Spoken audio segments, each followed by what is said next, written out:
بسم الله الرحمن الرحيم. Assalamu alaikum wa rahmatullahi wa barakatuh. We hope you are enjoying our programs.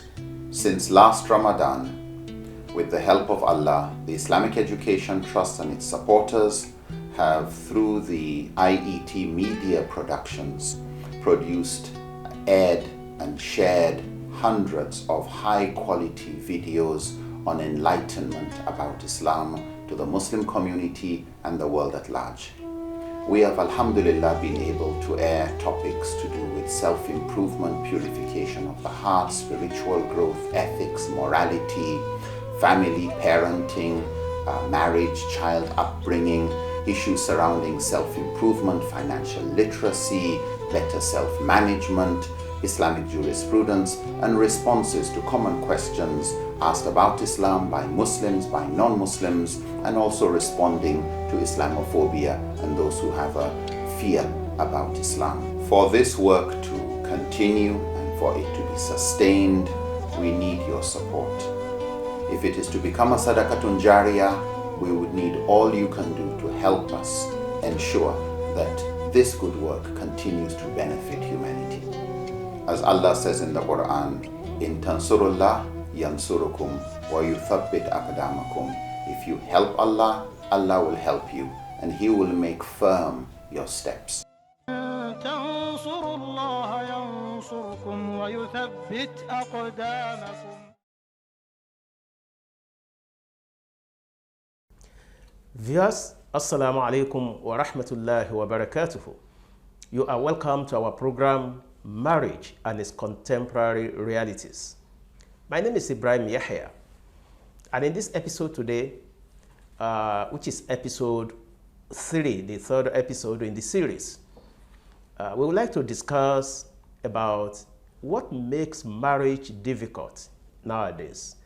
We often hear complaints here and there, conflict here and there, and so on between the couple.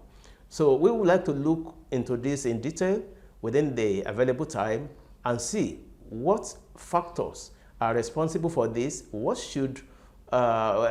roles do the couple play in making it difficult, and so on and so forth. I have with me Sheikh Muhammad Isa Ali to do justice to this topic, inshallah. Sheikh, you are welcome. Thank you very much. Alhamdulillah, wa salatu wa salamu ala al-Nabi al-Mustafa, wal-Amin al-Mujtaba, wal-Arba'ati al-Khulafa, al-A'immati al-Hunafa, wa ala man sara ala nahjihim wa iktafa atharahum ila midina amma ba'd. Brothers and sisters in Islam, I greet you with the words of peace. Assalamu alaikum wa rahmatullahi ta'ala wa barakatuh. In this episode of ours, we shall discuss, inshallah, on what makes marriage difficult nowadays. You will all believe in me that marriage during the ages of our parents and grandparents were far easier than what marriage looks like today. Why? Because they were living an extremely simple lifestyle. And people mind their businesses and never try to compare themselves with others, nor even compete, which has become the order of the day nowadays. But one thing we should know, as Muslims, marriage has been oversimplified by Allah subhanahu wa ta'ala and Prophet Muhammad sallallahu alaihi wasallam. And that is why we see many incidences during the days of the Prophet ﷺ, whereby they will ask somebody for just the dowry, the sadaq, and he said, I don't even have it. At times they even ask somebody, what do you have with regard to the memory of the glorious Quran? He said, I have memorized this and this chapters. That's okay, for that we can marry him out. To that extent. There are extremely poor ones among the companions of the Prophet ﷺ, and they did marriage. And it was highly supported by the Prophet ﷺ. And in most cases, the blessings usually come after the marriage.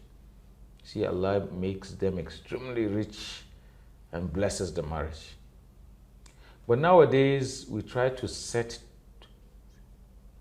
unnecessary standards for ourselves before we get married. And that makes it difficult. In Islam, the most important thing is you give out the sadaq. You have a place where you stay with your wife, and you have something, a source that you can get them food. This issue of even the dowry shouldn't be extremely outrageous. It's not a symbol of competition or a particular standard that you want to place yourself. So you raise it too high. The Prophet ﷺ said, "Aisaruhunna ma'una." Those that even the dowry is lesser becomes the most blessed one. And some people even delay it. You say, no, this is the type of car I would wish to ride when I get married. This is the kind of house I have in my dream, that is inside his head, that I would have wished to have when I get married. And this is even the position. It reaches that extent. I would prefer at least I reach so position in life before I get married. All the standards you are setting, is it Allah that has given you this instruction, or it is just your selfish whims that are pushing you towards those things? To an extent whereby some male or even female can be committing adultery and fornication, and we keep on waiting for that standard. And if care is not made, he may even die without reaching that standard. But you see some, they will marry with the little they have, and they keep growing. No. By the time this one is dreaming of making the marriage, they have exceeded that level by far. No. And he's still below them. So now he will marry. He has not obtained the kind of house he wanted. He has not obtained the kind of car he wanted. He has not reached the position he wanted or the salary he is aspiring for, etc., etc. Now, what are those reasons that make marriage difficult for us nowadays? You see a lot of male young men that are supposed to have married many years ago are still saying that, no, I'm still waiting to reach a particular position or particular time before I get married. So also even the women, quite sure there may be the issue of getting the right person or a sincere person. But the other aspect of it is there. I need a husband that has this, that has that. To an extent whereby some are trying to compare whoever I will marry must be able to provide for me all the things that are available in my father's house. But please, my sister in Islam, ask your father, was this how he was 20 years ago, 30 years ago? Both your father and mother will sincerely tell you we had nothing when we got married. They may even have below what this man that you are doubting already has at this age. So now, what are those reasons? The first one is high dowry and excessive requirements. Sincerely speaking, in our societies today, we make things too difficult. You see some dowries even run into millions. The requirements are maybe we need about 10 boxes, 20 boxes, and there should be gold, there should be what, there should be this inside it. Then before you know it, that marriage alone can allow not less than 10 other people to get married. That money, the budget, can be okay for another 10 different people. That is he himself plus another 10 people, that's 11 of them, or even more than that, to get married. In Islam, we are discouraged from such kind of things. And even the worst part of it is that he will run out of the cycle of halal and move into haram because of that. And it means I have to go and collect loan. That is for at least a bit responsible one. No, then it means from my office I have to know how to dole out this amount to do all this things. And there won't be blessings. Blessings of marriage are seen in how peaceful and happy they look, in the children they bear, and even how they are ending their lives. All the blessings, it follows you throughout your life. So if you start that way, then it continues that way. And you can hardly find a way out for that problem. So you find some people even saying that our marriage will not be conducted here in this country you have to be in so country. Or even if it is in this country, you say we split the marriage into 4 or 5 phases. There's the one that has to be in so place. Another one will be in so place. There are marriages that take up to 2 weeks, 3 weeks. It's still part of the celebration. This is what we call the extravagance in Islam. So for parents or for your daughters to be so much concerned about excessive requirements and demands before marriage, it makes marriage very difficult. And it allows fitna. Because the Prophet says somebody that you are okay with his religious credentials and his moral rectitude. He didn't say his financial position. Then the second one is marital promises. Unfortunately for many men, if they love a woman and she feel that no, she is not that much interested in them, they start creating promises. If I marry you, inshallah, the first year we'll go to Hajj together with you. Maybe the following year we may go to so country. And I will buy you this, I will buy you that. And innocently, she believes in all these things he is saying. And before you know it, the marriage holds and the lies started appearing one after the other. If there's something that a lie cannot withstand, it's marriage. Because you stay with somebody nearly 24 hours, apart from he's going to his workplace and some few other things that he needs outside, most of the time you're together. So for you to sustain that kind of lie, I don't know how smart you can be because it will expose itself naturally. So marital, the Prophet ﷺ said in a hadith, أَحَقُّ الشُّرُوطِ أَيُّوفَ بِهَا مَسْتَحْلَلْتُمْ بِهِ الْفُرُوجِ.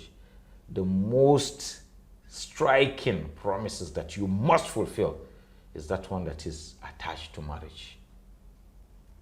That is, that makes a woman legally approved for you to have intercourse with her. So it is the most striking promises that you can't play with it. But what is happening today? Some people may be even jobless and she will not know until after marriage. Some will say, I travel to this country, I travel to that country. There are a lot of marriages in this society that even they go to discover he doesn't even have a place of stay. But the marriage has already been, the contract has been done. She is his wife. Then they start to look, okay, so there's not even a house. And gifts again. He may borrow from here, borrow from there. You see somebody borrowing cars, different types of cars, and all claiming that he has it. The third one is forcing someone into marriage. Forcing somebody into marriage has complicated marriage nowadays. It comes from the parents, it comes from some relatives, it comes from some guardians, but it has been complicating things in marriage today. You don't force somebody into marriage. And if you do it, whatever implication it causes, you should know even the day of judgment you will answer a lot of questions. Because it ends in divorce and maybe a frustrated life for both of them. And all you will be asked, you that is the cause in the day of judgment. The fourth thing is about discrimination. Either classism, that is, a person must be from a rich family. So a situation whereby a man who is from a poor family, the other one may be possible. A lady from a poor family married somebody from a rich family, that one is possible. But a man coming from a poor family to marry a daughter of a very rich person or highly placed person in society, we consider it in many cultures today as an abomination. And she will remain like that without a husband until that type of person that they are dreaming of comes. This is already a complication. Racism. In this our society, that one is less. There isn't much of racism in our society. Tribalism. But the one that replaces it is tribalism in our society. A lot of tribes believe their daughter cannot marry somebody from so-so tribe. So also, a lot of tribes believe that our son will not allow him to marry a lady from so-so tribe. The Prophet ﷺ said in one authentic hadith, "Da'uha fa innaha muntina." Stop this dirty act because it is a rotten one. It destroys any society. And this is what's happening today. The best thing in akramakum indallahi atqakum, the most pious of you, is the greatest in the sight of Allah. Allahu Akbar. The last one is comparison and competition. He was my classmate. Now he is the managing director of so-so company. But you are, let's say, working with one small company. Then you happen to marry, and okay, let's visit my friend, you and your wife. And she goes, she sees the house, she sees what they are eating, she sees how his wife is dressed, with all sorts of housemaids here and there, with all sorts of guards and security men, gardeners, etc. And she come back and start firing at the husband. You said he is your classmate, then how comes? But إِنَّ اللَّهَ يَبْسُطُ الرِّزْقَ لِمَنْ يَشَاءُ وَيَقْدِرُ. Allah gives the wealth to whom He wishes, and He leaves it, and some find it difficult. So it is very, very bad for you to be comparing yourself with others, or her immediate elder sister, or her twin sister, or one of her relatives. So what they are doing in their house must be what he must be doing. Okay. May Allah guide us Thank you aright. very much, Sheikh Saliu. All what we have said here, I think, centers on value system. Yes. A man wants to marry, what is value system? A woman wants to get married, what is her value system? Is her value system begins and ends on material wealth, or on the need to have taqwa and piety of Allah subhanahu wa ta'ala? So dear viewers, we have more to say. Now we go on short break. When we come back, we continue our discussion.